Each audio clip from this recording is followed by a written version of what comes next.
এর মধ্যে আরেকটা জিনিস খুবই শিক্ষণীয় বিষয় আছে। এই যে জানাজার নামাজের প্রদর্শনী আমরা দেখলাম, একদিন আমাকে আপনাকেও এইরকম খাটে শোয়া দেওয়া হবে। জানাজার নামাজে আজানও নাই, ইকামতও নাই। ওইখানে নামাজ ইমাম সাহেব দাঁড়ায়া একবারে তাকবীর বলে শুরু করে দেয়, বলে দেখেন জানাজার নামাজে আজান ইকামত নাই কেন? বলে এটা তো হয়ে গেছে। কোন সময়? বলে দুনিয়ায় যখন ভূমিষ্ঠ হলাম ডান কানে আজান আর বাম কানে ইকামত দেওয়া হয়ে গেছে। বুজুর্গানে দিন বলেন আরো একটা বিষয় এখানে আছে, এটা জীবনের জন্য বড় একটা শিক্ষা। আমরা দুনিয়ার হায়াতটাকে অনেক লম্বা মনে করি, 60-70 বছর হায়াত অনেক লম্বা মনে করি। আপনাদের মসজিদে যখন মাগরিবের সময় হয় আজান দেওয়া হয়, মনে করেন 5 মিনিট পরে জামাতের জন্য যখন দাঁড়ায়, মুয়াজ্জিন সাহেব যখন ইকামত দেন, ইকামত যখন শেষ হয়ে যায়, বলেন তো ইকামত শেষ হওয়ার কয় মিনিট পরে ইমাম তাকবীরে তাহরিমা দেয়? কয় মিনিট পর? সাথে সাথে দেয়। বলে সর্বসাকুল্য হয়তো 1 সেকেন্ড বিলম্ব হতে পারে। বলে ইকামতের পরে তাকবীরে তাহরিমা, এই দুইটা জিনিসের মধ্যে সময় যতটুকু, বলে দুনিয়ার হায়াতটাকেও ততটুক মনে করো, কারণ তোমার আজানও হয়ে গেছে, ইকামতও হয়ে গেছে, শুধু নামাজটা শুরু হতে বাকি। বলে ইকামত শেষ, তাকবীরে তাহরিমা, এর মধ্যে যতটুকু সময় তুমি দুনিয়ার হায়াতটাকে ওই রকম মনে করো। তুমি মনে করো যে আমার তো আজান ইকামত হয়ে গেছে, নামাজ হইতে বাকি। এই চিন্তা যদি রাখো, দেখা যাবে যে এই দুনিয়ার হায়াত অতি সামান্য মনে হয়। তাহলে সন্তানের অন্যতম করণীয় বিষয় হলো আজান ইকামত, ডান কানে আজান বাম কানে ইকামত। এরপরে দেখেন আধুনিক কিছু বিষয়ের কারণে অনেক কিছু আমরা জানতে পারি। সন্তান যখন এইবার দুধ পান করবে মায়ের, অনেকে বুঝে না, সন্তান ভূমিষ্ঠ হওয়ার পরে মার স্তনে শাল দুধ আছে, শাল দুধ। বলে এটা একটু দেখতে কালো পুজের মতো দেখা যায়। অনেকে বুঝে না, এই শাল দুধটাকে টিপে ফালায়া দেয়, এরপরে সন্তানরে দুধ পান করায়। কিন্তু বিজ্ঞান বলে এই শাল দুধ সন্তানের জন্য খুব উপকারী। বলে আপনি টিকা দেন বাচ্চারে কেন? বলে বিভিন্ন রকমের রোগ থেকে যেন বাঁচতে পারে। বলে এই পৃথিবীতে টিকা আবিষ্কার হয়েছে কয় বছর? ধরেন 100-150-200 বছর, কিন্তু এর আগে তো কোনো টিকা ছিল না। আধুনিক বিজ্ঞান এই কথা স্বীকার করে, বলে বাচ্চার মায়ের শাল দুধ এই বাচ্চার জন্য টিকার মতো। এটা তার জন্য অ্যান্টিবায়োটিক হিসাবে কাজ করে। এখন বাচ্চাকে দুধ পান করাবে, যদি এইখানে ওই মা আরেকটু সতর্ক থাকতে পারে যে বাচ্চাকে অজু সহ সব সময় দুধ পান করাবে, বাচ্চাকে অজু করে দুধ পান করাবে, করানোর সময় সব সময় বিসমিল্লাহ বলে দুধ পান করাবে। আমি লম্বা কথাগুলো বলতেছি, এই কথাগুলো কেন? অনেক বই আছে এই পৃথিবীর অনেক বড় বড় মনীষীদের মায়েদের জীবনী। এই মায়েরা অনেকে বলছে যে আমি আমার এই সন্তানকে জীবনে কোনোদিন অজুবিহীন দুধ পান করাই নাই। আর এক রত্নগর্ভা মা বলছে আমি আমার সন্তানকে কোনোদিন বিসমিল্লাহ ছাড়া তাকে দুধ পান করানো শুরু করাই নাই। তার মানে ওনার দিল বলতেছে যে আমি আমার সন্তানের ব্যাপারে এই ধরনের আচরণ করার কারণেই আমার সন্তান জগৎ বিখ্যাত বুজুর্গ আলেম বড় বড় ব্যক্তিত্ব তারা হতে পেরেছে। এটা মায়েদের একটা ইচ্ছা, এই জন্য ওনারা আলাদাভাবে বলছে যে আমি বিসমিল্লাহ ছাড়া কোনো সময় দুধ পান করাই নাই, অজুবিহীন দুধ পান করাই নাই। এজন্য এটা যদি সম্ভব হয় আমার মা বোনদের দ্বারা, তারাও এই জিনিসটা চেষ্টা করবে। আর একটা জিনিস কি, কয়েকদিন আগে একটা রিপোর্ট দেখলাম, একজন লিখতেছে যে একটা বাচ্চা যখন দুধ পান করে মায়ের, তখন সে মায়ের দিকে 100% মনোযোগ দেয়। দেখবেন বাচ্চা যখন দুধ পান করে মার চেহারার দিকে তাকায় আর মিট মিট করে হাসে। কিন্তু তখন যদি মা, বাচ্চা দুধ পান করতেছে আর সে তখন মোবাইল টিপতেছে, তাহলে কি হলো? বাচ্চার সাথে মায়ের আই কন্ট্যাক্ট হলো না। এই সময় বাচ্চা তার মায়ের দিকে 100% মনোযোগ দেয়। এই জন্য দুধ পান করানোর সময় মায়ের উচিত সন্তানের চোখে চোখ রাখা, এবং ওই সময় মা সন্তানকে যা বলবে, যা পড়ে শোনাবে, সন্তানের ওই বিষয়টা দ্রুততার সাথে আয়ত্তে নিয়ে নিতে পারবে। এজন্য দুধ পান করানোর সময় এই বিষয়গুলো খেয়াল রাখা দরকার। এরপরে সন্তান সব দিন যখন বয়স হবে, বলে সন্তানের মাথার চুলগুলো মুন্ডায়া দিবে। চুলের ওজন পরিমাণ স্বর্ণ অথবা রৌপ্য অথবা উভয়টার যে কোনো একটার সমপরিমাণ মূল্য সাদকা করে দিবে। সপ্তম দিন আর একটা কাজ, সন্তানের জন্য আকিকা করবে। আকিকা, ছেলে যদি হয় 2টা ছাগল দিয়ে, মেয়ে যদি হয় 1টা ছাগল দিয়ে। কোন দিন করবে? বলে সপ্তম দিন, না পারলে 14তম দিন, না পারলে 21তম দিন।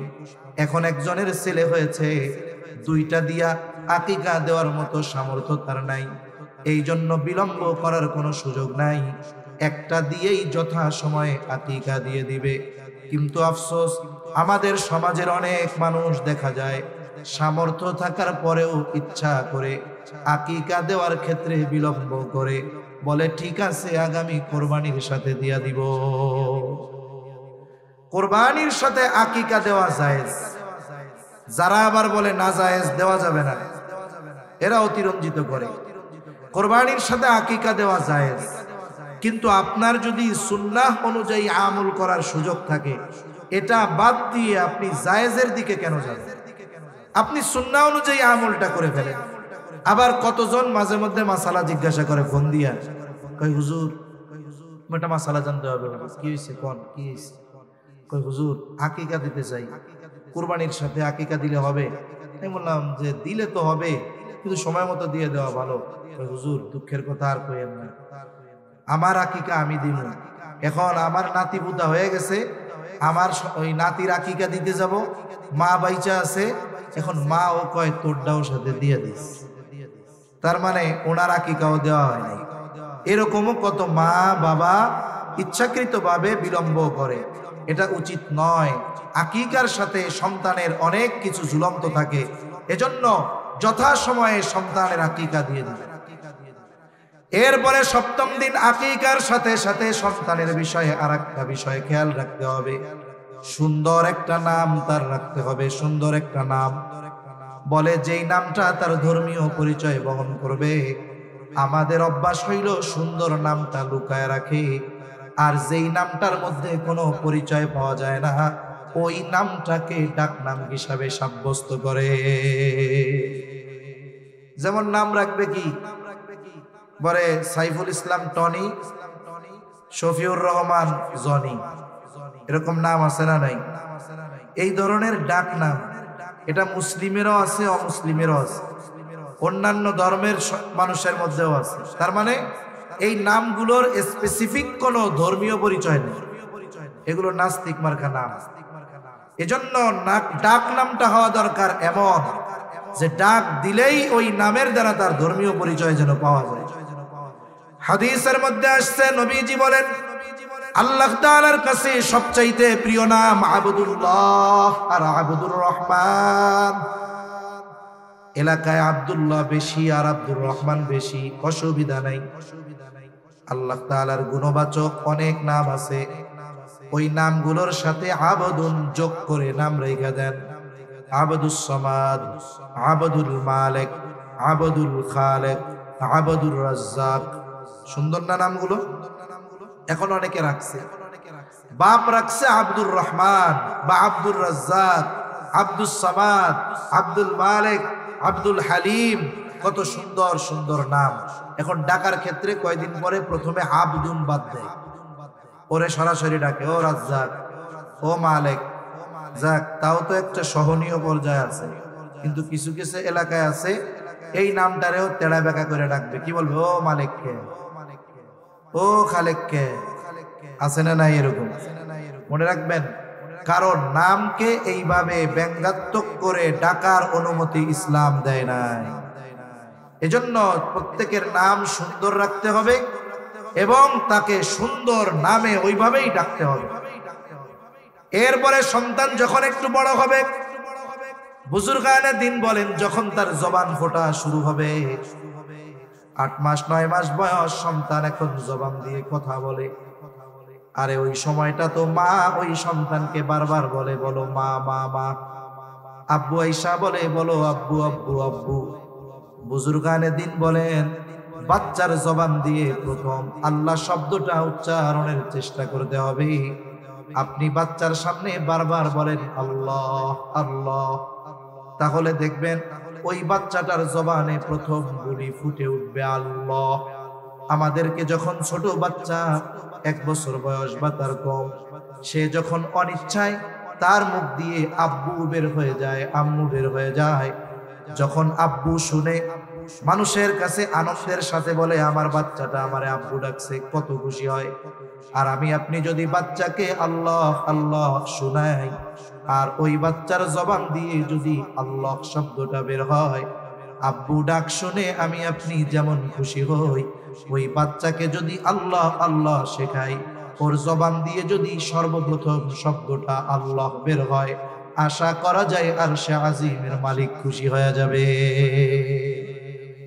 এজন্য বাচ্চার জবান দিয়ে যেন প্রথম কথা আল্লাহ বের হয়, এই চেষ্টা আমরা করব, বলেন ইনশাআল্লাহ। এরপরে আমি মোটা মোটা হকগুলো শুধু বলতেছি আর কি। এরপরে বাচ্চা যখন বড় হবে, তার প্রথম শিক্ষা হবে কোরআনী শিক্ষা। তাকে সর্বপ্রথম কোরআনের সাথে জুড়ায় দিতে হবে, কোরআনী শিক্ষায় শিক্ষিত করতে হবে।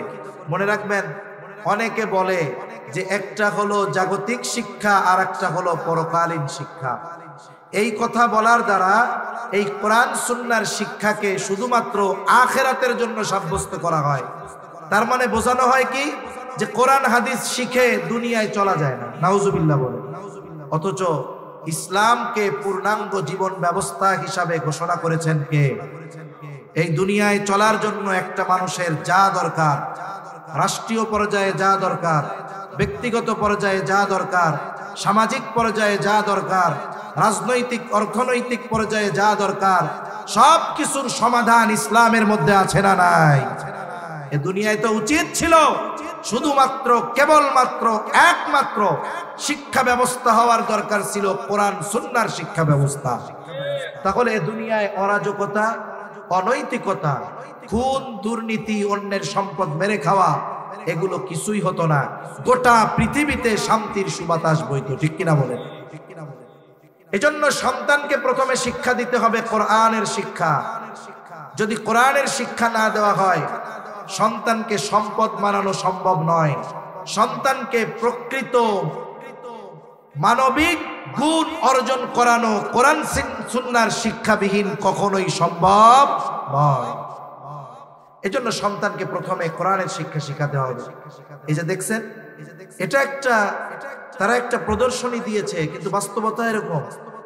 আপনার সন্তানকে আপনি ডাক্তার, ইঞ্জিনিয়ার, উকিল, ব্যারিস্টার বানানোর ইচ্ছা, বানাবেন, অসুবিধা নাই, কিন্তু আপনি আপনার সন্তানকে তো আগে মুসলমান বানাতে হবে, ঠিক কিনা বলেন? ওই রকম জানাজার তাকবীর দিলে সে যদি রুকুতে চলে যায়, তাহলে বিপদ না?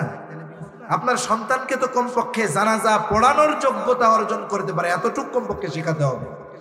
আপনি ডাক্তার, ইঞ্জিনিয়ার তো আমাদেরও দরকার, আমাদের দরকার। কেন দরকার না? কারণ একজন ডাক্তার যদি দিনদার হয়, তাহলে ওই ডাক্তারের দ্বারা সাধারণ মানুষ বেশি উপকৃত হবে। একজন ইঞ্জিনিয়ার যদি দিনদার হয়, সে আপনার এলাকার মসজিদ, মাদ্রাসা, ধর্মীয় স্থাপনাগুলোর ডিজাইন ফ্রি করে দিবে, ঠিক কিনা বলে? এগুলো দরকার। তবে আমাদের দিনদার ডাক্তার দরকার। এমন ডাক্তার দরকার না যেই ডাক্তার ডায়াগনস্টিক সেন্টারের সাথে চুক্তি কইরাই বসছে যে টেনশন কইরেন না, পেটে ব্যথার রোগী আসলেও 10,000-এর কম টেস্ট হবে না, আপনার কোনো চিন্তা নাই। আছে না নাই? আপনি যাবেন, কিছু রোগ নাই আপনারে দেখবেন 20টা টেস্ট দিয়ে রাখছে, আবার বলবে ওই জায়গা থেকে করাবেন, এটা ভালো হয় না। আছে না নাই? এগুলো ডাক্তার না, এগুলো হলো ডাকাত। এগুলো কি, জোরে বলেন? ডাকাত। আমরা তো এইরকম ডাকাত ডাক্তার চাই না, দিনদার ডাক্তার চাই। তাহলে দিনদার ডাক্তার যদি প্রয়োজন হয়, তাহলে অবশ্যই তাকে দিন আগে শেখাতে হবে। আপনি এই ধরনের মাদ্রাসা, নুরানি মাদ্রাসাগুলায় ক্লাস 3 পর্যন্ত পড়ান না। আপনার কি হবে জানেন? 3 পর্যন্ত যদি একটা ছেলে পড়ে, সে কতটুক শেখে?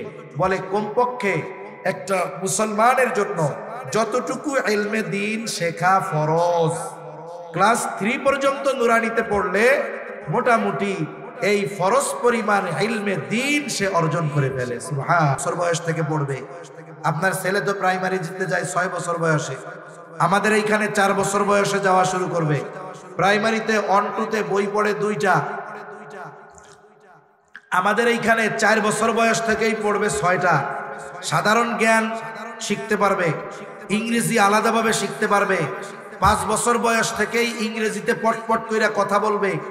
এই লোভ যখন দিছে, মানুষেরা মক্তব থেকে সন্তানদেরকে এনে পৌঁছায়া দিছে কিন্ডারগার্টেনে। মক্তব খালি, মক্তব কি খালি। এদেশের উলামায়ে কেরাম মানুষের ভালো চায়, কল্যাণ চায়, কিন্তু মানুষ বোঝে তবে পরে। কল্যাণ যে চায় এটা বুঝে মানুষ, কিন্তু বুঝে পরে। এদেশে একটা তথ্য দেখলাম, 50,000-এর উপরে এনজিও আছে, মানে সুদে টাকা দেওয়া বাটিয়ে দেয়। 50,000-এর উপরে এনজিও আছে। স্বাধীনতা পরবর্তীকালীন সময় যখন এদেশে এনজিওরা আসতে চেয়েছিল, ওই সময়ের উলামায়ে কেরাম যারা ছিলেন তারা বলেছিলেন যে আমরা রক্ত দিয়ে এই দেশ স্বাধীন করেছি, এই দেশ যদি আবার গড়তে হয় আমরাই গড়ব। কিন্তু কি দেখা গেল, তারা এসে প্রলোভন দিছে যে আপনাদের চিকিৎসা দরকার, খাদ্য দরকার, বাসস্থান দরকার, এগুলোর ব্যবস্থা আমরা করে দিব। উলামায়ে কেরাম তাদের দুর্বিসন্ধি ধরতে পেরেছিলেন, নিষেধ করেছিলেন, বাধা দিয়েছিলেন। ওই সময়ের মানুষ উলামায়ে কেরামের বিরুদ্ধে গিয়া বলে হুজুররা আমাকে ভালো চায় না। এরপরে কি হইল? আজকে পত্রিকায়ও খবর আসে মাঝে মধ্যে যে এনজিও গুলো মানুষের কল্যাণ করা তো বহুদূর, উপকার করা তো বহুদূর, উপকারের নামে সুদের উপরে টাকা দিয়ে যখন ওই প্রত্যন্ত অঞ্চলের ওই দরিদ্র মহিলা সুদের কিস্তি দিতে পারে না, তখন তার পরনের কাপড় খুলে পর্যন্ত নিয়ে যাওয়া হয়। তাহলে এই সতর্কতা উলামায়ে কেরাম আগেই করছিল, আমরা মানি নাই। এখন উলামায়ে কেরাম দেশকে ভালোবাসে। কেন ভালোবাসে? বলে এদেশের কোনো আলেমের বেগম পাড়ায় বাড়ি নেই, এদেশের কোনো আলেমের আমেরিকায় বাড়ি নাই, ইংল্যান্ডে বাড়ি নাই, এদেশের কোনো আলেম অর্থ পাচারের সাথে জড়িত নয়, এদেশের কোনো আলেম দুর্নীতির সাথে জড়িত নয়। আলেমরা জানে এই দেশেই আমাদের থাকতে হবে, এই দেশেই আমাদের আগামী প্রজন্মকে বাঁচতে হবে। তাহলে এই দেশ যদি শান্তিময় না হয়, এই দেশ যদি সুষ্ঠুভাবে না চলে, তাহলে আমাদেরও কষ্ট, আমাদের আগামী প্রজন্মরও কষ্ট। এই চিন্তা করে উলামায়ে কেরাম দেশপ্রেম অন্তরে নিয়ে দেশের কল্যাণেই কাজ করে। কিন্তু সাধারণ মানুষ বুঝে, কিন্তু পরে বুঝে, যখন বুঝার দরকার তখন বুঝে। উলামায়ে কেরাম চিন্তা করলেন মক্তবগুলো শূন্য হয়ে যাচ্ছে। মক্তব শূন্য হয়ে যাওয়া মানে দেশকে ইসলাম শূন্য করার পায়দারা। উলামায়ে কেরাম ফিকির করলেন কি করা যায়। ফিকির করে এক পদ্ধতির আবিষ্কার করলেন, নাম দিলেন নুরানি পদ্ধতি। বলে নাম যেমন নুরানি, কামও তেমন নুরানি। এইবার ছোট বাচ্চারা কিন্ডারগার্টেনের বদলে চলে আসলো নুরানি মাদ্রাসায়, যেখানে বাংলাও শেখায়, অঙ্কও শেখায়, ইংরেজিও শেখায়, সাথে সাথে আরবিও শেখানো হয়। এক কথায় একজন মুসলমান হিসাবে যা দরকার তাও শেখানো হয়, জাগতিক যেই জ্ঞান তাকে তাও শেখানো হয়। আর এক একটা ছোট বাচ্চার হাতের লেখা কত সুন্দর। অনেক স্কুল কলেজের মাস্টার্স বিসিএস কমপ্লিট করা লোকের লেখাও এত সুন্দর হয় না, ঠিক কিনা বলেন? এই নুরানি মক্তবগুলো, মাদ্রাসাগুলো এত ব্যাপক আকারে সাড়া ফেললো যে গত সরকারের সময় একজন শিক্ষামন্ত্রী ছিলেন, ইসকনের প্রোডাক্ট চিনেননি তারে আপনারা? আরে ফেনীর একটা রিপোর্ট দেখলাম পত্রিকায় যে প্রাইমারি স্কুলগুলো ছাত্রছাত্রী শূন্য হয়ে যাচ্ছে। কি করা দরকার? বলে এই কারণে মাদ্রাসাগুলোতে নজরদারি বাড়ানো হবে। খালি হয়ে যাচ্ছে স্কুল, নজরদারি বাড়াবে কোন জায়গায়? মাদ্রাসায়। এই দুনিয়ায় কিছু লোক আছে, এদের অভ্যাস কি জানেন? বাহিরে গ্যাঞ্জাম করছে, বাড়ির বাইরে কি করছে? এক জায়গায় ঝগড়া করছে, মারামারি করছে, পিটানি খাইয়া আইছে। এখন এই বীর পুরুষ বাহিরে পিটানি খাইয়া আইসা ঘরে আইসা বউরে পিটায়।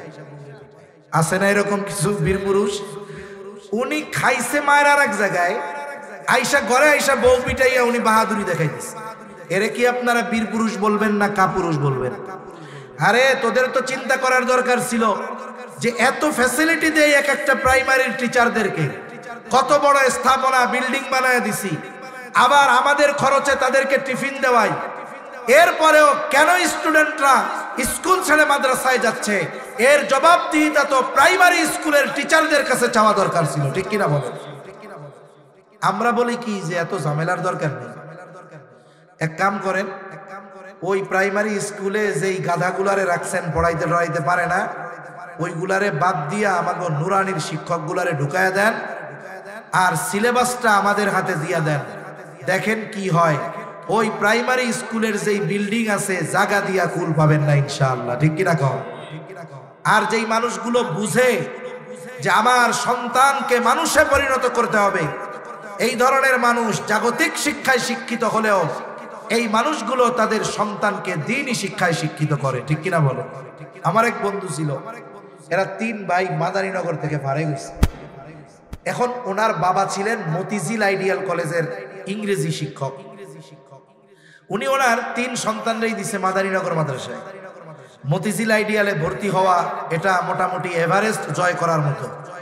উনি শিক্ষক হিসাবে ওনার ফ্যাসিলিটি ছিল, উনি ওনার বাচ্চাদেরকে কোটায় ভর্তি করে দিতে পারতেন।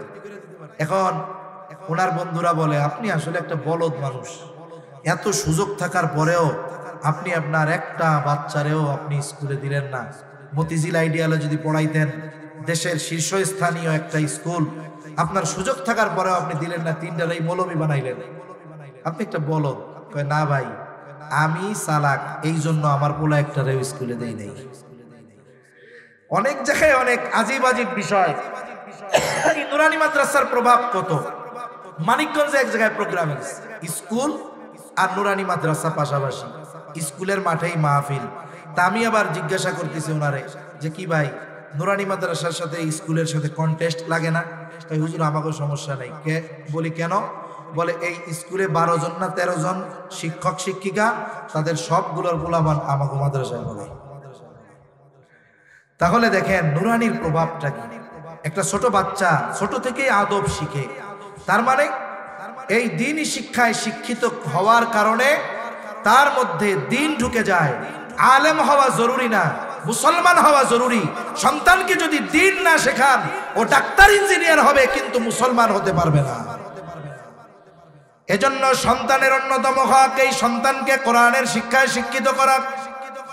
লম্বা হয়ে যাচ্ছে কথা। এরপরে সন্তান যখন বড় হবে, বলে 7 বছর বয়স নামাজের জন্য আদেশ করবে, 10 বছর বয়স হইলে নামাজ না পড়লে প্রহার করবে। 7 বছর বয়সে আপনি যদি সন্তানকে নামাজের জন্য আদেশ করতে চান, তার মানে এর আগের থেকেই তাকে নামাজ শেখানোর দরকার আছে না নাই? একটু চিন্তা করেন, বাচ্চাটা যদি মাদ্রাসায় দিয়ে দেন, 7 বছর বয়সে নামাজের আদেশ করা লাগবে না, তাকিদ দেওয়া লাগবে না, ওই বাচ্চাটা তো 6 বছর বয়সে পাক্কা নামাজি হয়ে যাবে। বরং অনেক সময় ওই ধরনের ছোট বাচ্চাদের নামাজের হালত দেখে আমাদের লজ্জা লাগে। আরে এই ছোট বাচ্চা যেমনে নামাজ পড়তেছে, এইরকম যদি নামাজ পড়তে পারতাম আমারও ভালো লাগতো। মাঝে মাঝে অনেক মাদ্রাসার রাতের সিসি ক্যামেরার ভিডিও অনলাইনে ছাড়া হয়। রাত গভীর 3টা, 2:30, 2টা বাজে, ছোট নাবালক মাসুম বাচ্চা, বয়স 6 বছর 7 বছর বয়স হবে, ও প্রস্রাব করার জন্য উঠছে, আইসা আবার চলে আসছে, আবার কি মনে কইরা আবার ওযুখানার মধ্যে গেছে। শীতের রাত, ওই 7 বছরের বাচ্চা 6 বছরের বাচ্চা সুন্দর মতো ঠান্ডা পানি দিয়ে ওযু করে 2-4 রাকাত তাহাজ্জুদ পড়ে আল্লাহর কাছে দোয়া করতেছে। চিন্তা করে দেখেন, আপনি আপনার 14-15 বছরের বাচ্চাটাকে পায়ে ধরে মসজিদে নিতে পারেন না, কিন্তু এই মাদ্রাসাগুলোর 7 বছরের বাচ্চা গভীর রজনীতে উঠে তাহাজ্জুদ পড়ে আল্লাহ তাআলার কাছে কান্নাকাটি করে। বলে এই সন্তান যখন বড় হবে, ও অন্যায় করবে, অপরাধ করবে, এটা কখনোই হতে পারে না। যেইটা আপনি চেষ্টা করতেছেন ওইটা মাদ্রাসায় অলরেডি হয়ে গেছে। এই জন্য 7 বছর বয়সে নামাজের তাগিদ, 10 বছর বয়সে নামাজ না পড়লে প্রহার করা আর একটা কাজ করা, 10 বছর বয়স হলে বাচ্চার বিছানা আলাদা করে দেওয়া। অনেক ফ্যামিলিতে দেখা যায় 12-13 বছরের বাচ্চা এখনো মায়ের কাছে ঘুমায়, 12-13 বছরের মেয়ে এখনো বাবার কাছে ঘুমায়। মনে রাখবেন, ইসলাম যেটা বলে এটার মধ্যে যৌক্তিকতা আছে এবং এটার মধ্যে অবশ্যই কল্যাণ আছে। এই জন্য সন্তান যখন বড় হওয়া শুরু হবে, আস্তে আস্তে আগের থেকেই তার বিছানাটা আলাদা করে দেওয়ার চেষ্টা করতে হবে। আমাদের সমাজে আরেকটা সমস্যা আছে, অনেক সময় অনেক ছোট বাচ্চাকে মসজিদে যদি আনা হয়, মসজিদ কমিটি রাগ হয়ে যায়, গরম হয়ে যায়, ধমক দেয়, আছে না নাই? আরব সহ ইউরোপের দেশগুলোতে মসজিদের মধ্যে বাচ্চাদের জন্য আলাদা কর্নার থাকে, বলে ওই জায়গায় গিয়ে ওরা 2 রাকাত নামাজ পড়ে আবার দৌড় দিয়া এসে খেলাধুলা করে, করুক না। নাবালক মাসুম বাচ্চা, ওই বাচ্চাটা যদি মসজিদকে নিরাপদ জায়গা মনে না করতে পারে, এটা তো ভালো না। আবার একেবারে গেদাটা নিয়ে আসলে হবে না, কমপক্ষে যেটা তার ওজনের কথা বলতে পারে, কথা বললে শুনে, এই ধরনের ছোট বাচ্চা আপনি মসজিদে আনেন। আপনি আস্তে আস্তে বুঝান, আরে ছোট বাচ্চা একটু মসজিদে দৌড়াদৌড়ি করতে পারে, স্বাভাবিক বিষয়। দেখা গেল একটু আওয়াজ করলো, সালাম ফেরানোর পরে সভাপতি কেশিয়ার একেবারে ঘুইরা এমন ভাবে চোখ দুইটারে বড় করে তাকায়, মনে হয় যেনি বাচ্চা আর বাচ্চার বাপ রে খাইয়াই ফেলবে। এই কে নিয়ে আসছে রে বাচ্চা? শান্তি নাই মসজিদে, খুশু নষ্ট হয়। আমি যদি ওনারে বলি, বাংলাদেশে যদি জেহাদ লাগে, জেহাদ শুরু হয়, যুদ্ধ লাইগা যায়, একটা দেশ যা শুরু করছে, লাইগাও তো যেতে পারে, ঠিক কিনা বলেন? যদি লাইগাই যায়, জেহাদের ময়দানে কি নামাজ মাপ নাকি? আগে তো যুদ্ধ ঢাল তলোয়ার দিয়া হইতো, এখন তো আর তা দিয়া হবে না। এখন বোম একটা ফালাইছে, আপনি নামাজের মধ্যে আছেন, আপনার খুশু যদি এতই দুর্বল হয়, বাচ্চার আওয়াজে খুশু নষ্ট হইলে বোমা ফালাইলে কি হবে? তো ওজো ছুইটা যাইব গা। এখন দেখেন, বাচ্চা আসছে, চিৎকার করছে, আপনি বাচ্চাটারে ডাক দেন। আপনার যদি বয়সে নাতির মতো হয়, বলেন মসজিদ আল্লাহর ঘর, এখানে জোরে কথা কয় না, ঠিক আছে? দেখবেন ও বলবে ঠিক আছে, ঠিক আছে, ঠিক কিনা বলেন? বাচ্চাদেরকে এইভাবে শেখাতে হয়, জোর করে শেখানো যাবে না। আপনারা বাচ্চারা মসজিদে আসে না, ছোট বাচ্চা, মসজিদ কমিটি অধিকাংশ জায়গায় চিন্তা করে মসজিদের অবকাঠামোগত উন্নয়ন করার চিন্তা বেশি। তাদের চিন্তা হলো এসি ওই মসজিদে 5টা, আমাদের লাগাইতে হবে 6টা, ওই জায়গায় 10 টন, দুর্বড়া আমরা লাগাবো 15 টন। কিন্তু মসজিদ কমিটির মূল কাজ ছিল যে মসজিদে মুসল্লি কেমনে বাড়ানো যায়। আমার ইমাম যিনি আছেন, তার যিনি পারিপার্শ্বিক কোনো চিন্তা না থাকে, এই জন্য তাকে একটা যথাযথ যতটুকু প্রয়োজন ততটুকু পরিমাণ স্যালারি বা সম্মানী দেওয়া।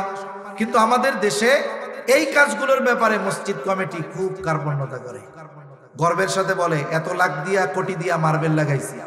মসজিদের ইমাম সাহেবের ওজিফা কত? 12,000। আবার ওই যে ছোট বাচ্চারাই তো বলছে যে হ্যাঁ হুজুর, আপনাকে টাকায় বরকত আছে। কথা সত্য, মতলব খারাপ। কথা সত্য, মতলবটা খারাপ। আপনি তো গর্ব করবেন যে ওই মসজিদে 15 টন, আমরা লাগাইছি 20 টন। আপনি যা বলবেন, এই মিয়া তোমার মসজিদের ইমামরে ওজিফা দেও কত? ও যদি কয় 30,000, আপনি আজকে এসে কবেন দূর বেড়া, আমার মসজিদের ইমামরে দিব 40,000। হওয়ার দরকার ছিল এটা হয় না। জিজ্ঞাসা করবেন, ভাই তোমার মসজিদে ফজরের নামাজে কয় কাতার হয়? ওর মসজিদে 6 কাতার হয়, আপনার মসজিদে 4 কাতার হবে না। আমার মুসল্লি কমপক্ষে 10 কাতার বানাতে হবে। কি করা যায় হুজুর, বুদ্ধি দেন। এগুলো আমরা করব না, আমরা শুধু অবকাঠামোগত উন্নয়ন চাই। এজন্য মসজিদগুলো পাকা হচ্ছে, মুসল্লি পাকা হইতেছে না, ঠিক কিনা বলেন? সম্মানিত উপস্থিতি, বাচ্চারা মসজিদে আসে না। আপনারা বাচ্চাদেরকে বলেন যে মসজিদে আসলে তোমাদের চকলেট দেওয়া হবে, মসজিদ কমিটি ব্যবস্থা করেন। আজকে হয়তো বাচ্চা মসজিদের চকলেটের লোভে আসবে, কিন্তু সময়ের সাথে সাথে যখন তার চিন্তা পরিবর্তন হবে, ওই বাচ্চা তখন আর চকলেট পাওয়ার জন্য আসবে না। ওই বাচ্চাটা বড় হওয়ার পর আল্লাহকে পাওয়ার জন্য তখন মসজিদে আসবে। এজন্য মসজিদ কমিটির পক্ষ থেকে এই ধরনের ব্যবস্থা থাকা দরকার। এরপরে বাচ্চা বড় হইল, বড় হওয়ার পরে বিবাহ উপযুক্ত হইছে, কথা শেষ, আর লম্ব করব না, আমিও অসুস্থ, কষ্ট হইতেছে। বাচ্চা যখন প্রাপ্তবয়স্ক হলো, বালেগা হয়ে গেল, ছেলে মেয়ে, বলেন তো উভয়কে বিবাহ দেওয়ার দায়িত্ব কার? পিতার বা অভিভাবকের। আল্লাহ তাআলা বলেন, ওয়া আনকিহুল আয়ামা মিনকুম ওয়াস সালিহিনা মিন ইবাদিকুম ওয়া ইমাইকুম ইয়াকুনু ফুকারা ইউগনিহিমুল্লাহ। আল্লাহ তাআলা অভিভাবকদেরকে বিবাহ দিয়ে দিতে বলেছেন। তার অধীনস্থ যারা বিবাহ উপযুক্ত আছে, গোলাম বান্দি যা হয় হোক, সন্তান সন্ততি যারা বিবাহ উপযুক্ত, বিবাহ দিয়ে দেওয়ার নির্দেশ আল্লাহ তাআলা দিয়েছেন। সাথে সাথে আল্লাহ তাআলা বলেন ইয়াকুনু ফুকারা ইউগনিহিমুল্লাহ, বলে বিবাহ দিয়া দাও যদি তারা দরিদ্র হয় ধনী বানায় দিবে কে? তাই বিবাহ দিলে তো খাওয়ার লোক বাড়ে, ধনী হয় কেমনে? বুজুর্গানে দিন বলেন বিবাহ তো একটা ইবাদত। বিবাহ কি ইবাদত? যেই বিবাহ গুনাহমুক্ত হবে, এ টু জেড শুরু থেকে নিয়ে শেষ পর্যন্ত একেবারে গুনাহমুক্ত হবে, সুন্নাত তরিকায় হবে, বলে আল্লাহ তাআলা ওই বিবাহের মধ্যে পরিপূর্ণ বরকত দান করবে। কিন্তু আমাদের দেশের বিবাহগুলো শুরু হয় গুনাহ দিয়া। কয় ছেলে মেয়ে দেখার আগে দুলাভাই গিয়া মেয়ে দেখতে যায় আগে। ছেলেও কি কয়, কত বড় বলদের বলদ, দুলাভাইয়ের পছন্দ হইলে আমারও পছন্দ। বেটা ঘর করবি তুই, দুলাভাইয়ের পছন্দ দিয়া কি হইব? বিবাহের আগে ওই মেয়েকে ছেলের বাপও দেখতে পারবে না, ছেলের বাবাও দেখতে পারবে না যে আমার পুত্রবধূ হবে আগের থেকে দেখি। না না, যতদিন না পর্যন্ত বিবাহ সম্পাদিত হবে ওই ছেলে আর মেয়ের ভিতরে, ততদিন পর্যন্ত ছেলের বাবা ওই মেয়েকে দেখতে পারবে। এখন যা শুরু করি আমরা গোনা দিয়া, ওই কাম করার পরে ধনী বড় লোক হইব, এটা তো হইতে পারে না, ঠিক কিনা বলেন? এজন্য যেই গুনাহের মধ্যে, যে বিবাহের মধ্যে কোনো গুনাহ নাই, ওই বিবাহের মধ্যে বরকত আছে। অনেকে মনে করে বিবাহে খরচ কম হইলে বরকত কম, কিন্তু নবীজি বলেন ইন্না আ'যামান নিকাহি বারাকা আইসারুহা মাউনা, যেই বিবাহে খরচ যত কম ওই বিবাহে বরকত তত বেশি। সুবহানাল্লাহ।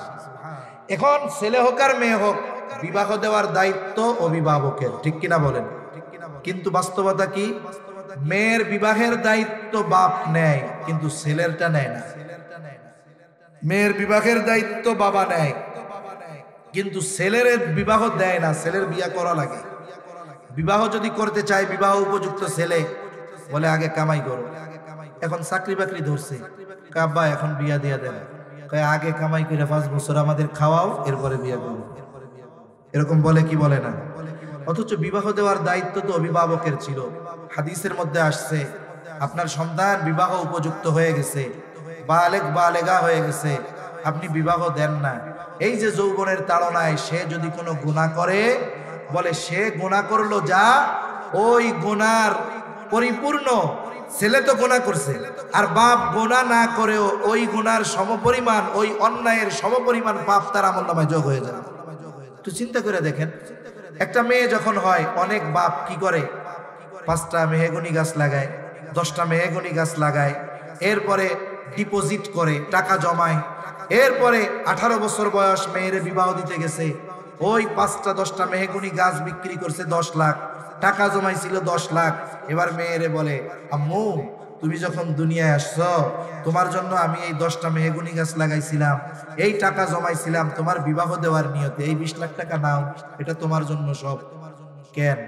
মেয়েরে বিবাহ দেওয়ার দায়িত্ব, পোলারে বিবাহ দেওয়ার দায়িত্ব না? তাইলে পোলা যখন হইছে তখন 10টা মেহগনি গাছ লাগাইতেন, পোলার নামে বিয়া দেওয়ার জন্য 500 করে জমাইতেন। যখন বিবাহের বয়স হইছে 20 লাখ টাকা হাতে দিয়া কইতেন, আব্বু বিবাহ তোমার উপযুক্ত হয়ে গেছো, তোমাকে বিবাহ দেওয়ার দায়িত্ব আমার, কারণ তুমি বিবাহ উপযুক্ত যদি বিবাহ না দেই, তুমি যদি কোনো পাপ করো, তুমি তো পাপ কইরা মজা নিয়া পাপী হইলা, আর আমি অটোমেটিক পাপী হয়ে যাব, এটার দরকার নাই। এই যে 20 লাখ, 5 লাখ খরচ করে বিয়ে করো আর 15 লাখ দিয়ে ব্যবসা শুরু করো, তাইলে তো আর কোনো ঝামেলা থাকে না, ঠিক কিনা বলেন? এজন্য মনে রাখবেন, সন্তান সন্ততি প্রাপ্তবয়স্ক হওয়ার পরে পিতা মাতা, অভিভাবক যিনি আছেন, বিবাহ দিয়ে দেওয়ার দায়িত্ব তার। মেয়েকে মালদার না, দিনদার একটা ছেলে দেখে বিবাহ দিতে হবে। কারণ হাদিসের মধ্যে আসছে যে কোনো দিনদার ছেলের প্রস্তাব আসলো, তোমরা সেটাকে ডিনাই করলা, ফিরিয়ে দিলা, এভাবে যদি করো তাহলে বিশৃঙ্খলা সমাজের মধ্যে ছড়ায় পড়বে। এজন্য মেয়ে বিবাহ দেওয়ার ক্ষেত্রে ছেলের দিনদারিত্বকে প্রায়োরিটি দিতে হবে, আবার ছেলে বিবাহ দেওয়ার ক্ষেত্রে মেয়ের দিনদারিত্বকে প্রায়োরিটি দিতে হবে। এখন সম্মানিত উপস্থিতি, সংক্ষিপ্ত সারে কয়েকটা কথা আপনাদের সাথে বললাম। আমরা যদি আমাদের সন্তানদের ব্যাপারে এই ধরনের কেয়ার নিতে পারি, এই কাজগুলো করতে পারি, আমার দিল বলে এই সন্তানটা যদি অনেক টাকার মালিকও না হয়, এই সন্তানটা যদি রিক্সাওয়ালা হয়, এই সন্তানটা যদি অটোওয়ালা হয়, আপনি তাকে দিন শিখিয়েছেন, এই কারণে ওর কষ্ট হবে, কিন্তু ও মা বাবাকে বৃদ্ধাশ্রমে পাঠাবে না। ঠিক কিনা বলেন? ও মা বাবাকে বোঝা মনে করবে না, মা বাবাকে নেয়ামত মনে করবে। আর এই দিন শেখানোর কারণে ওই ধরনের মানুষগুলার মতো হুজুরের কাছে সেও আপনার বলা লাগবে না, হুজুর পিতামাতার হকের ব্যাপারে একটু আলোচনা করেন। কারণ আপনি যেহেতু আপনার সন্তানের জীবনের প্রারম্ভে এই ইনভেস্ট গুলো করেছেন, আল্লাহ তাআলা এই সন্তানের মাধ্যমে বার্ধক্যকালে আপনি ওর কাছে যা পাওনা ছিলেন জোর করা লাগবে না, এমনিতেই ও আপনার হকগুলো আদায় করবে। ঠিক কিনা বলেন? এজন্য সন্তানদেরকে দিন শেখানো দরকার। সাথে সাথে এই দিন শেখার যেই ফ্যাক্টরি মাদ্রাসাগুলো, এগুলোর ব্যাপারেও আমাদের খেয়াল রাখার দরকার আছে না নাই? একেবারে আলোচনা শেষ। আমাদের সমাজে আমরা অনেক মানুষ মনে করি যে পিতামাতা মনে হয় শুধুমাত্র সন্তানের কাছে হক পাবে। আসলে বাস্তবতা এর ব্যতিক্রম। আপনি একটা ব্যবসায় লাভ কখন পাবেন? আপনি যখন ওখানে যথাযথভাবে ইনভেস্ট করবেন। ইনভেস্টের সাথে সাথে এই বিজনেসের যথাযথ তদারকি আপনাকে করতে হবে। ইনভেস্ট করলেন, তদারকিও যথাযথভাবে যখন করবেন, সময়ের সাথে সাথে এক সময় আপনার ওই ইনভেস্ট থেকে আপনার প্রফিট আসবে, লাভ আসবে। জীবনটাও এক ধরনের বিজনেস বলতে পারেন। আপনি আপনার সন্তানের জন্য যা করবেন, একটা সময় সন্তানের থেকে ওটাই আপনার জন্য আসবে। আর আমরা মনে করি যে পিতামাতা শুধুমাত্র সন্তানের কাছে হক প্রাপ্য। না না, বাস্তবতা হলো সন্তানও তো পিতামাতার কাছে হক পায়। সন্তান তার কাছে মা বাবা হক পাবে কখন? একটা 6 বছরের বাচ্চা, 8 বছরের বাচ্চা, আপনি যদি ওই বাচ্চাটাকে বলেন যে আগামীকাল থেকে আমি তোমার বাপ, আগামীকাল থেকে তুমি রিক্সা চালায়া আমাকে উপার্জন করে খাওয়াবা, 8 বছরের এই নাবালক বাচ্চাকে আপনি যদি হকের কথা বলে রিক্সা নিয়ে রাস্তায় নামিয়ে দেন, বলে এতে তার কাছ থেকে হক আদায় করা হবে না, বরং তার উপরে জুলুম করা হবে। ঠিক কিনা বলেন? তাহলে কথা হলো, পিতামাতা সন্তানের কাছে, ছেলের কাছে হক প্রাপ্য হয় তখন, বলে সন্তান বালেগ হয় যখন। একটা সন্তান প্রাপ্তবয়স্ক হওয়ার আগে, বালেগ হওয়ার আগে আপনি তার উপরে কোনো কিছু চাপিয়ে দিতে পারবেন না। তার মানে তার কাছ থেকে হক পাওয়ার জন্য আপনার দীর্ঘ একটা সময় অপেক্ষা করা লাগবে। কিন্তু একটা সন্তান তার পিতার কাছে হক পায় কখন? একটি প্রসিদ্ধ ঘটনা আছে যে এক লোক খলিফাতুল মুসলিমিন হযরত ওমর রাদিয়াল্লাহু তাআলা আনহুর কাছে গিয়ে তার সন্তানের ব্যাপারে অভিযোগ দিয়েছে যে খলিফাতুল মুসলিমিন, আমার সন্তান আমার হক আদায় করে না। হযরত ওমর রাদিয়াল্লাহু তাআলা আনহু তাকে ধরছে, কি ব্যাপার, তুমি তোমার পিতার হক আদায় করো না কেন? ছেলেটা প্রশ্নের জবাব দেওয়ার আগে খলিফাতুল মুসলিমিনকে বলতেছে, খলিফাতুল মুসলিমিন, এ কথা বলার আগে আপনার কাছে আমার একটা জিনিস জানার আছে। জিনিসটা হলো, হক কি শুধু পিতামাতাই সন্তানের কাছে পায়? পিতাই শুধু সন্তানের কাছে কি হক প্রাপ্য? সন্তান কি পিতার কাছে কোনো হক পায় না? ছেলেটা প্রশ্ন করেছে খলিফাতুল মুসলিমিন হযরত ওমর রাদিয়াল্লাহু তাআলা আনহু। হযরত ওমর রাদিয়াল্লাহু তাআলা আনহু মৌলিক কয়েকটা হকের কথা বলছেন। এর মধ্যে প্রথম যেটা তিনি বলেছেন যে প্রত্যেকটা সন্তানের তার পিতার কাছে হক একটা দিনদার মা।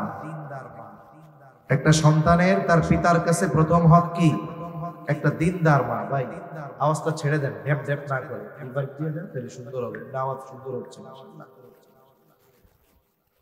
তাহলে প্রত্যেকটা সন্তানের তার পিতার কাছে প্রথম হক একটা দিনদার মা। জোরে বলেন কি? দিনদার মা। তার মানে যারা বিবাহ করছে তো করে ফেলছে, কিন্তু যারা বিবাহ করে নাই, বিবাহ হবে কি হবে না আল্লাহ জানে। বিবাহ হলে সন্তান হবে কি হবে না আল্লাহ তাআলা জানেন, সেটা তো পরের ব্যাপার। কিন্তু যে বিবাহ করে নাই, তাহলে তাকে বিবাহ করার সময় অবশ্যই মেয়ের দিনদারিত্বকে প্রাধান্য দিতে হবে, ঠিক কিনা বলেন? যারা দেয় নাই, হাদিসের মধ্যে আসছে 4টি জিনিস দেখে বিবাহ করা হয়। কয়টা জিনিস? 1 নাম্বার তার সৌন্দর্য, বংশ, মাল। 4 নম্বর নবীজি বলেন দ্বীন। তবে দ্বীনের ব্যাপারে স্পেসিফিক ভাবে নবীজি বলেন ফাগফার বিদাতিদ দ্বীন, তোমরা দ্বীনকে প্রাধান্য দাও। একজনের মধ্যে বাকি 3টা আছে, সৌন্দর্য আছে, সম্পদ আছে, বংশ আছে, দ্বীন নাই, বাদ দিয়ে দাও, ওর দ্বারের কাছে যাওয়া যাবে না।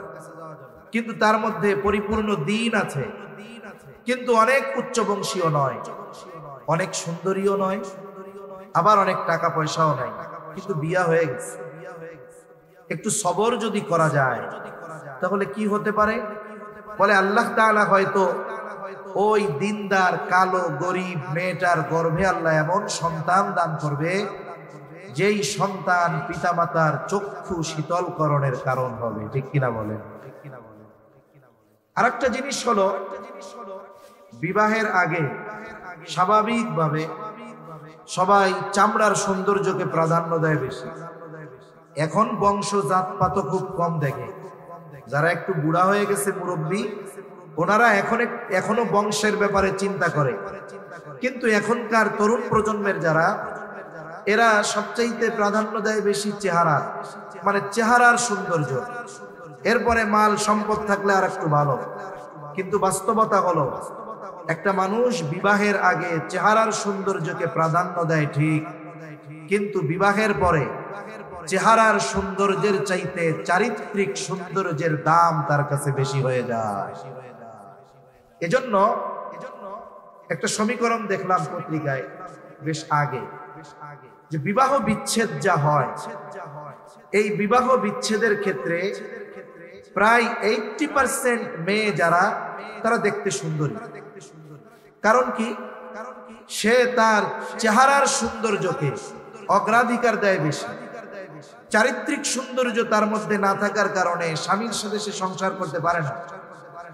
আর ডিভোর্সের ক্ষেত্রে, বিবাহ বিচ্ছেদের ক্ষেত্রে এই 80% মেয়ে যাদের চেহারা সুন্দর, কেন? বলে ওর চেহারা সুন্দর হলেও সংসার করতে পারে না। কেন? বলে ওর চারিত্রিক সৌন্দর্যতা না থাকার কারণে। এজন্য খোঁজ নিয়ে দেখবেন, অনেক ধরনের সেলিব্রিটিদের যখন বিবাহ হয়, অনেক সুন্দর চেহারার সেলিব্রিটি, তার বিবাহ হয় খুব ধুমধাম করে, পত্রিকার হেডলাইন থাকে, কোটি টাকার কাবিন থাকে। লাস্টে কি হয়? 1 বছরের মাথায় আমরা খবরের পত্রিকায় জানতে পারি ওনাদের 6 মাস আগেই ডিভোর্স হয়ে গেছে। হয় কি হয় না? কেন হয় বলেন তো? কারণ বিবাহের আগে ওই চেহারার সৌন্দর্যের অগ্রাধিকার ছিল, কিন্তু আসল সৌন্দর্য হলো চরিত্রের মধ্যে।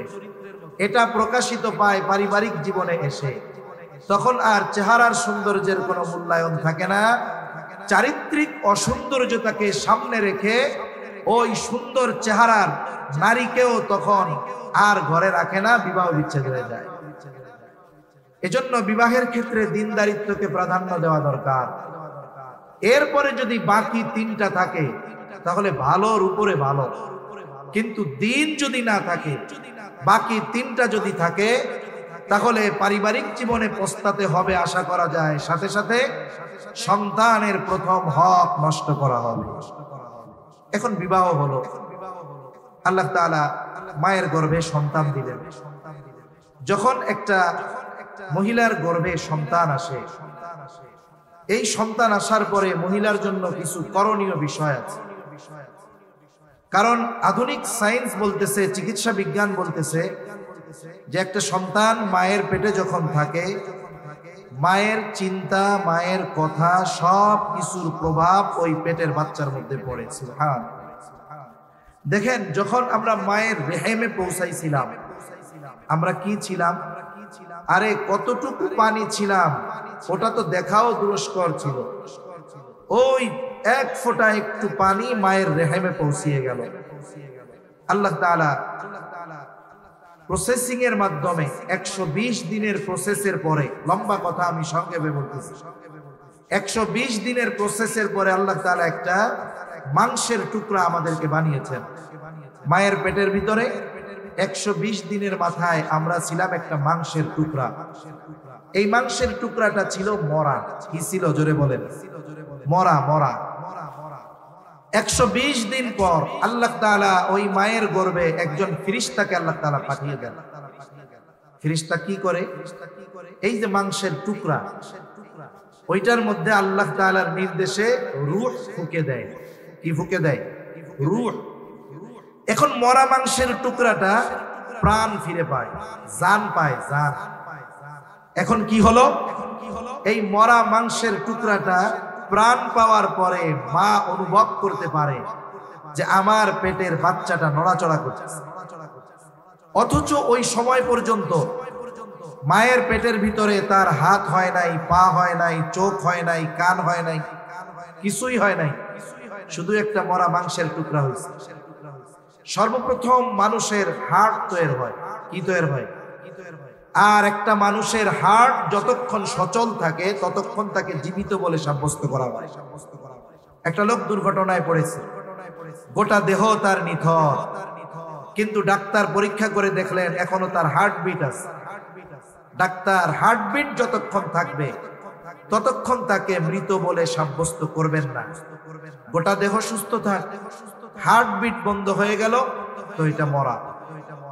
যখন একটা বাচ্চার হার্ট তৈরি হয় মায়ের পেটের ভিতরে, হার্ট, হৃদয়, ওই সময় থেকে নিয়ে মায়ের হার্টের সাথে, হৃদয়ের সাথে তার একটা কানেক্ট হয়ে যায়, সম্পর্ক হয়ে যায়। তার মানে মার চিন্তা ভাবনা, অনুভূতি, এগুলোর সব প্রভাব গর্ভের ওই বাচ্চার উপরে পড়তে থাকে। সুবহানাল্লাহ। তাহলে চিন্তা করেন, আমলের কথা পরে রাখলাম, মায়ের গর্ভে সন্তান আসার পরে ওই মায়ের চিন্তাধারার মধ্যেও পরিবর্তন আনতে হবে। তার চিন্তাধারা যদি নেগেটিভ থাকে তাহলে এই নেগেটিভ চিন্তাধারার প্রভাব তার বাচ্চার মধ্যে পড়বে। যদি তার চিন্তাধারা পজিটিভ থাকে, ভালো থাকে, তাহলে এই চিন্তার প্রভাব তার বাচ্চার মধ্যে পড়বে। এরপরে আল্লাহ তাআলা আস্তে আস্তে আমাদের এই গঠন আল্লাহ তাআলা মায়ের পেটের ভিতরেই তৈরি করেন। হাত হলো, পা হলো, কান হলো, এখন সে শ্রবণ শক্তি পেল। চিকিৎসা বিজ্ঞান বলে মায়ের পেটের ভিতরে বাচ্চা সব কথা শুনতে পায়। মা যা বলে তাও শুনে, মা যা শোনে তাও শোনে। বাহিরের কেউ যদি কথা বলে এটাও ওই বাচ্চা মায়ের পেটে শুনতে পায়। সুবহানাল্লাহ বলে। দুনিয়া আসার আগে আল্লাহ তাআলা তাকে শ্রবণ করার ক্ষমতা দিয়ে দেন। এই বিষয়গুলো নিয়ে গবেষণা করে আমেরিকার একজন ডাক্তার, উনি প্রেগন্যান্ট মহিলাদের নিয়ে সেমিনার করছেন। উনি বলতেছেন যে শোনেন, আপনারা যদি চান আপনার সন্তান ভালো গায়ক হবে, তার কণ্ঠস্বর ভালো হবে, তাহলে আপনারা গান শুনবেন, নিজেরা গান গাইবেন। এক কথায় আপনি আপনার সন্তানকে যেমন চান আপনি তেমনটা করবেন।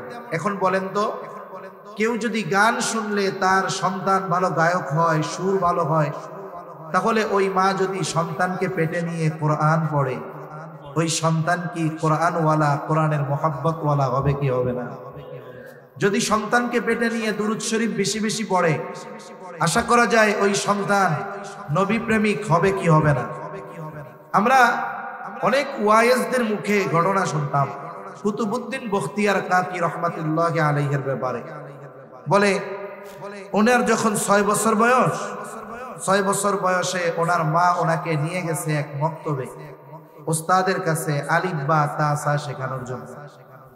ওস্তাদ ছাত্রকে পড়াবেন, উনি শুরু করছেন আউযু বিল্লাহি মিনাশ শাইতানির রাজীম, বিসমিল্লাহির রহমানির রহিম।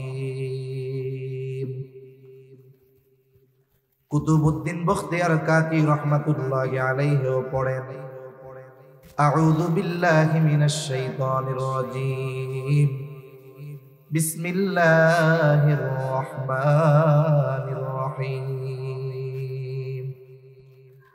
ছোট বাচ্চা এরপরে তিলাওয়াত শুরু করে দিয়েছে সূরা ফাতিহা, সূরা বাকারা, সূরা আলে ইমরান, সূরা নিসা, মায়েদা, এভাবে একাধারে পড়তে পড়তে 18 পারায় গিয়ে পড়া শেষ করেছে।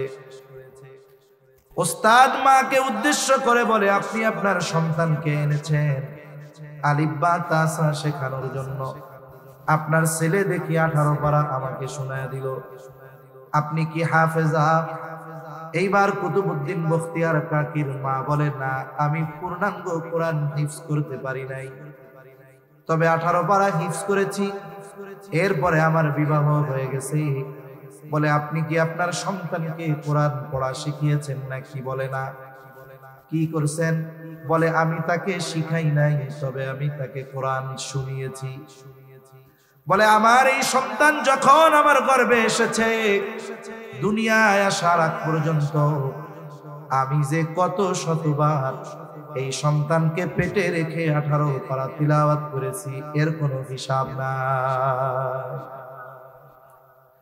ব্যতিক্রম হলো এই জামানার, যখন কোন মায়ের গর্ভে সন্তান আসে, আগের মতো সে নড়াচড়া করতে পারবে না, বাহিরে যেতে পারবে না, ডাক্তার রেস্টে থাকতে বলেছে। এইবার কি করে? স্বামীর কাছে বলে, স্বামী, আমি তো 8-9 মাস জেলখানায় থাকবো, গৃহবন্দির মতো, একাকী সময় কাটানো আমার জন্য বড় কঠিন। এক কাজ করেন, এখন আমার একটা আপনি টাচ ফোন কিনা দেন। স্বামীও চিন্তা করে, হ্যাঁ, কথাটা তো খারাপ হয় নাই, কিনা দেই। এখন বলে, টাচ ফোন দিয়া কি করব? এটা তো মরা, যদি ইন্টারনেট না থাকে, একটা ইন্টারনেটের সিম কিনে দেন। এইবার একটা ইন্টারনেটের সিম কিনে দিল। কিছুদিন পর পর খালি এমবি রিচার্জ করা লাগে। এইবার স্বামীকে বলে, স্বামী, অনেক টাকাই তো খরচ হয়, মাঝে মধ্যে এমবির জন্য আপনারে রাত্রে ফোন দেওয়া লাগে, সব বাদ দিয়া আমাকে হাই স্পিড ওয়াইফাই লাইন লাগায় দেন, মাসে মাসে বিল দিব, আনলিমিটেড ইন্টারনেট চালাবো। দেখা যাবে আনলিমিটেড ইন্টারনেট পেয়ে ওই মহিলা এইবার গান শুনে, নাটক দেখে, সিনেমা দেখে, আর এই দেখার চিন্তার পূর্ণ প্রভাব তার গর্ভের বাচ্চার উপরে গিয়ে পড়ে। কুতুবউদ্দিন বখতিয়ার কাকির মা বলে, আমি আমার সন্তান পেটে নিয়ে কতবার যে এই 18 পারা তিলাওয়াত করেছি, তার কোনো হিসাব নাই। এই জন্য কি হয়? বলে, মোবাইল দেখে যেই মা ওর সন্তান যখন দুনিয়ায় আসছে কান্নাকাটি করে, ওইটা 2 দিন বয়সের হোক আর 3 দিন বয়সের হোক, ওর সামনে নিয়ে মোবাইলটা চালায়া দিবেন, কান্না করার সময় চ্যালেঞ্জ দিলাম, কান্না থেমে যাবে। কেন? বলে, ওকে তো পেটের মধ্যে থেকেই মোবাইল মিস্টার বানায় নিয়ে আসছেন, এই জন্য এর প্রভাব তার অন্তরের মধ্যে, কানের মধ্যে গেছে আওয়াজ, এর প্রভাবটা তার মধ্যে পড়েছে। এরপরে কুতুবউদ্দিন বখতিয়ার কাকির মা বলেন, আমার সন্তান যখন দুনিয়ায় ভূমিষ্ঠ হলো, এরপর থেকে পবিত্রতা অর্জন করার পর আমি আমার সন্তানকে যে কত হাজারবার এই 18 পারা তিলাওয়াত করে শুনিয়েছি, এর কোনো হিসাব নাই। এখন বলতে পারেন, শুই নাই কি মুখস্থ করে ফেলতে পারে? বলে, অসম্ভব নয়, এটা তো সম্ভব। এই ডিজিটাল জামানার কথা, আমার মনে হয় ইন্টারনেটে সার্চ দিলে পাওয়া যাবে। সম্ভবত আলজেরিয়ার একটা বাচ্চা, মায়ের কোলের মধ্যে হাফ প্যান্ট পরা, ছোট বাচ্চা, 3-3.5 বছর বয়স। বলে, কোরআনুল কারীমের যেই জায়গা থেকে হোক না কেন, আপনি যদি ওর সামনে একটু তিলাওয়াত করেন, এরপর থেকে ও তিলাওয়াত করা শুরু করে দেয়। বলে, বয়স 3 বছর, 3.5 বছর, এই আধুনিক জামানায় যদি এমন সন্তানের জন্ম হতে পারে, কুতুবউদ্দিন বখতিয়ার কাকির মা সাধারণ মায়েদের মতো মা নয়। ওই কুতুবউদ্দিন বখতিয়ার কাকি মায়ের তিলাওয়াত শুনে শুনে 18 পারার হাফেজ হয়ে যাবে, এটা অসম্ভব কোনো কিছু নয়। এই জন্য মূল কথা যেটা বলতে চাইছিলাম, যে সন্তান যখন মায়ের গর্ভে আসবে, মায়ের দায়িত্ব হলো লাইফস্টাইল পরিবর্তন করে ফেলা। যদি শারীরিক দৈহিক ইবাদত বেশি করতে কষ্ট হয়, জবানে বেশি বেশি ইস্তেগফার পাঠ করবে, দুরূদ শরীফ পাঠ করবে, আল্লাহ তাআলার তাসবিহাত সমূহ পাঠ করবে, কোরআনের যতটুকু আছে ততটুকু বেশি বেশি তিলাওয়াত করবে। আশা করা যায় এই তিলাওয়াত গুলোর কারণে সন্তানের উপরে প্রভাব আল্লাহ তাআলা ফালায়া দিবে, সন্তানের উপরে প্রভাব পড়বে। এরপরে সন্তান যখন দুনিয়ায় ভূমিষ্ঠ হবে, এইবার শরীয়তের কিছু করণীয় বিষয় আছে। সন্তান দুনিয়ায় ভূমিষ্ঠ হলো, ছেলে হোক আর মেয়ে হোক, প্রথম কাজ হলো সন্তানের ডান কানে আজান, বাম কানে ইকামত দিতে হবে। কিন্তু আফসোসের বিষয়, আমাদের দেশের অবস্থা হলো এইরকম, যারা গাইনি বিশেষজ্ঞ, আপনি যদি আপনার স্ত্রীর স্বাস্থ্যের কথা চিন্তা করে তাদের কাছে নিয়ে যান, শতকরা 99% গাইনি বিশেষজ্ঞ আপনাকে ভয় দেখায় বলবে বাচ্চার পজিশন উল্টাপাল্টা, পানি বেশি নাই, স্বাভাবিকভাবে যদি ডেলিভারি হয় হয়তো মাও বাঁচবে না, মেয়েও বাঁচবে না, এমন একটা ভয় দিয়া দিবে। এই ভয়ে অনেক স্বামী সিজার করাতে বাধ্য হয়, ভয় দিয়া সিজার করাবে। এরপরে কি করবে? এমন জায়গায় রাখবে যে আজান ইকামত দেওয়ার মতো কোনো সুযোগই নাই তার কানে। বলে ধরেন না জার্ম অ্যাটাক করতে পারে, তাকে কাছেই যাওয়া যাবে না। অথচ আমি মাঝে মধ্যে দুই এক জায়গায় গল্পটা শোনাই। আমার এক বন্ধু আছে, মহব্বতের মানুষ, আমেরিকা থাকে, আমেরিকা মিশিগান, মানে উনি শোনাইতেছে আমার এই গল্পটা যে ভাই আমেরিকায় থাকি, কিন্তু আমাদের ইসলামী কালচার সম্পর্কে এরা যতটা সচেতন, অথবা আমাদের কিছু কালচারের ব্যাপারে এরা যতটা রেসপেক্ট করে, আমাদের দেশে ওই কালচারগুলোর ব্যাপারে আমাদেরকে আরো হেয় করা হয়, লজ্জা দেওয়া হয়। তা উনি বলতেছে যে আমার স্ত্রী প্রেগন্যান্ট, যেহেতু দুইজনই ওই দেশের বাসিন্দা, ওনারা গভর্নমেন্ট থেকে ফ্যাসিলিটি পাবে, হসপিটালে ভর্তি করাইছে। আর বিষয়টা এমন না যে হসপিটালে ভর্তি করাইলেই সিজার করবে, তা নয়, বরং যদি তার স্বাভাবিক ডেলিভারি হয় ওটাই করবে, যদি সেটা অসম্ভব হয় তাইলে বাধ্য হলে সিজার করবে। তা উনি ওনার ওয়াইফকে নিয়ে হসপিটালের রিসেপশনে গেছেন, ভর্তি করতে হবে প্রথম। উনি ওনার নাম বলছে, নাম কি? ফখরুল ইসলাম। উনি আমেরিকার মিশিগানে এক মাদ্রাসার মুহাদ্দিস। এখন যিনি রিসেপশনে, তিনি বলতেছেন হ্যাঁ আপনাকে ওই ওয়ার্ডে দেওয়া হবে। তা উনি চিন্তা করছেন যে আমি নিজের থেকেই বলবো যে আমার ওয়াইফ পর্দা করে, আমাদেরকে এমন জায়গায় দিবেন যেখানে কোনো পুরুষ নেই, A to Z সব মহিলা। তা উনি বলতেছেন যে আমার কিছু বলা লাগে নাই, আমি যখন আমার নামটা বলেছি, আমার নাম ফখরুল ইসলাম, সাথে সাথে আমার ওয়াইফের বেড এমন ওয়ার্ডে দেওয়া হয়েছে যেই জায়গায় ক্লিনার থেকে নিয়ে ডাক্তার সবাই হলো মহিলা। এইবার আমার ওয়াইফকে ওইখানে দেওয়া হলো, অপারেশন থিয়েটারে নেওয়া হবে। এইবার যখন বেদনা উঠেছে, ব্যথা উঠেছে, প্রসব বেদনা, তাকে অপারেশন থিয়েটারে নেওয়া হবে। ওই জায়গায় যদি স্বাভাবিকভাবে ডেলিভারি হয়ে যাবে, যদি কোনো জটিল কিছু হয়, সিজার করতে যদি বাধ্য হয় তাহলে সিজার করবে। এইবার উনি যেহেতু স্বামী, এই জন্য ওনাকে ওখানে থাকার অনুমতি দেওয়া হলো। উনি একটা চেয়ার নিয়ে অপারেশন থিয়েটারের বাহিরে বসে আছেন, বলতেছে ভাই হঠাৎ করে আমি দেখলাম একজন আফ্রিকান কালো মানুষ ওই হসপিটালেই চাকরি করে, সে এসে অপারেশন থিয়েটারের দরজার কাছে দাঁড়িয়ে, টোকা যায় দাঁড়িয়ে আছে। উনি বলতেছে আমি চিন্তা করলাম কি ব্যাপার, এখানে তো কোনো পুরুষ নাই, আমি শুধু স্বামী, সেই জন্য আমার থাকার অনুমতি। এই বেটা আবার কে? বলে আমার একটু সন্দেহ হইল, আমি তাকে গিয়ে ধরলাম, কি ব্যাপার তুমি এখানে কি চাও? বলে আমাকে এখান থেকে ফোন দিয়ে আসতে বলা হয়েছে। বলে কেন? বলে আমাকে রিসেপশন থেকে জানিয়েছে যে এইখানে একজন মুসলিমের সন্তান ভূমিষ্ঠ হয়েছে। এই হসপিটালে যত মুসলমান সন্তান জন্ম নেয় সব মুসলমান সন্তানদের কানে আজান এবং ইকামত দেওয়ার দায়িত্ব কর্তৃপক্ষ আমাকে দিয়েছে। এটা কোন দেশের? আফগানিস্তানের গল্প। একটা জিনিস চিন্তা করেন, উনি বলতেছে আমার কাছে যে ভাই চিন্তা করেন যে আমার ধর্মে একটা বাচ্চা ভূমিষ্ঠ হওয়ার পরে কি কি করণীয় আছে, এইটা ওদের জানা, আমার বলা লাগে নাই। ওরা নিজেরাই ব্যবস্থাপনা করে রেখেছে যে সন্তান জন্ম নিবে মুসলমানদের, আজান ইকামত দেওয়া লাগে। এই দায়িত্বের জন্য এই ছেলেটাকে নিযুক্ত করে দিছে যে যত মুসলমানের সন্তান হবে আজান ইকামত দেওয়ার দায়িত্ব তোমার, হসপিটাল কর্তৃপক্ষ। কিন্তু আমাদের দেশে কি হয়, মনে করেন বাচ্চা হইছে নানির বাড়ি অথবা হসপিটালে, রাত 2টা-2:30টার সময় বাচ্চা হয়েছে, বাচ্চার বাপ আছে মনে করেন সৌদি আরব। এখন যখন ছেলে হইছে সবাই খুশি না, বাচ্চা হইছে, ছেলে হোক আর মেয়ে হোক, খুশির ঠেলায় বাচ্চার নানি ফোন দিছে বাচ্চার বাপ রে রাত 2টার সময়, শুনছনি বাজান কি হয়েছে? কয় তোমার তো একটা ছেলে হয়েছে।